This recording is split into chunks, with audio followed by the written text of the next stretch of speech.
Telugu PMC ప్రేక్షకులకు స్వాగతం. Hi friends, మీరు గనక ఇప్పుడే మా ఛానల్కు వచ్చినట్లయితే మా ఛానల్ని సబ్స్క్రైబ్ చేసుకోండి. సబ్స్క్రైబ్ చేయడంతో పాటు పక్కనే ఉన్న బెల్ ఐకాన్ని క్లిక్ చేయండి. మా టీవీలో ప్రసారం అవుతున్న సూపర్ హిట్ సీరియల్ నువ్వు నేను ప్రేమ స్టార్ట్ అయిన కొద్ది రోజులకే ప్రేక్షకులను బాగా ఆకట్టుకుంది ఈ సీరియల్. సీరియల్లో హీరోగా స్వామినాథన్, అనంతరామన్, విక్రమాదిత్య పాత్రలో స్టైలిష్గా నటిస్తున్నారు.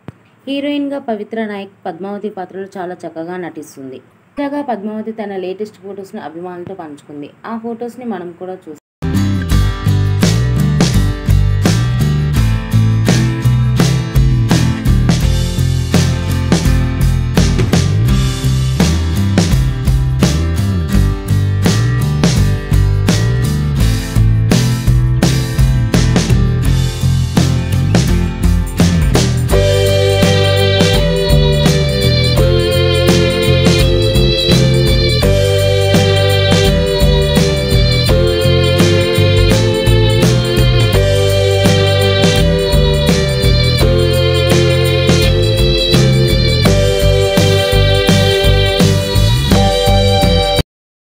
ఈ వీడియో మీకు నచ్చినట్లయితే లైక్ చేసి మరిన్ని టాలీవుడ్ లేటెస్ట్ అప్డేట్స్ మిస్ అవ్వకుండా చూడాలంటే తెలుగు పిఎంసి ఛానల్ను సబ్స్క్రైబ్ చేసుకొని పక్కనే ఉన్న బెల్ ఐకాన్ని క్లిక్ చేయండి.